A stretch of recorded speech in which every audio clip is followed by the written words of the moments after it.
What's going on, family? Welcome back to Israel's Movie Reviews. And today we're going to be discussing a horror flick back in 2017 called Happy Death Day. And this movie was mildly entertaining.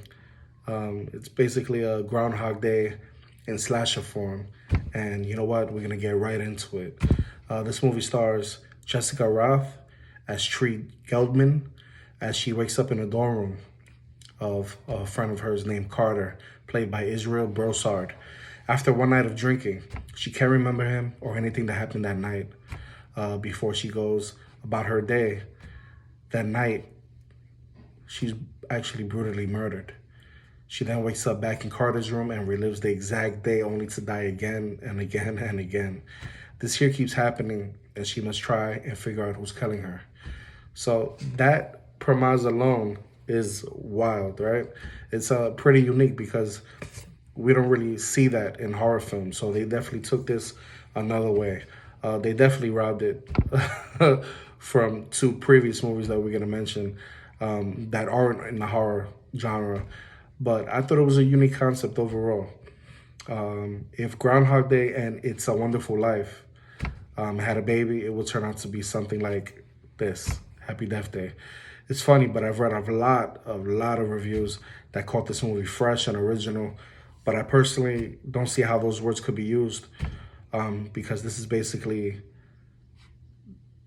that of a Bill Murray film, except with a killer.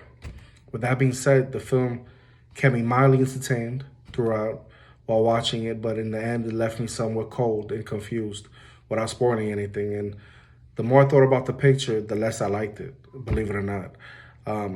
As I said, this here was basically Groundhog Day all over again, but thankfully both of the main leads, Rothe and Broussard, were good enough in their roles that we care about these individuals and throughout the film. The film is basically a character-driven film, which you appreciate, especially coming from a horror film. The characters are constantly having to change the type of person, people they are throughout the whole changes, waking up, dying, especially the main character of Tree. You know, she has to change the type of person she is throughout the movie. I thought the actress did a very, very good job in the part. She's very likable in this role. She comes off as real.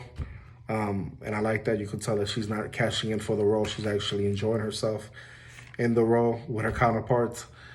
She certainly made us feel that all the stuff that's happening and going on around her is what's changing her little by little. And they give her a little backstory. You know, throughout the movie, you realize that not only was she drinking, but she probably had probable cause to drink, right? She lost her mother. She only has her father alive. And she's starting college. And things might not be looking up for her in many ways because she still has that loss in her mind. And I would also give credit to the film for keeping you off guard as to who the killer is. They don't telegraph it like in other films, although you slightly have an idea of who it might be. But the twist in the end, I believe they pulled it off well. The various problems with the film to me include the fact that it's really never scary. None of the attack scenes contain any tension. There's really no jump scares in this film. I'd also argue that the film falls apart in the final 20 minutes.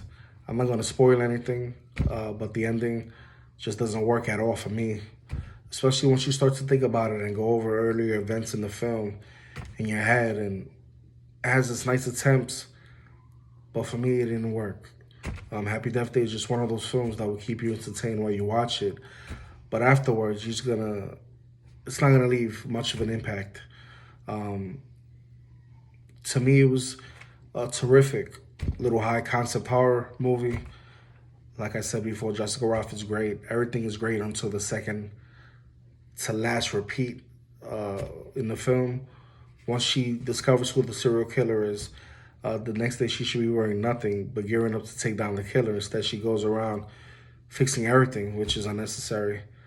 She should go buy a gun at this point, at least a pepper spray, right?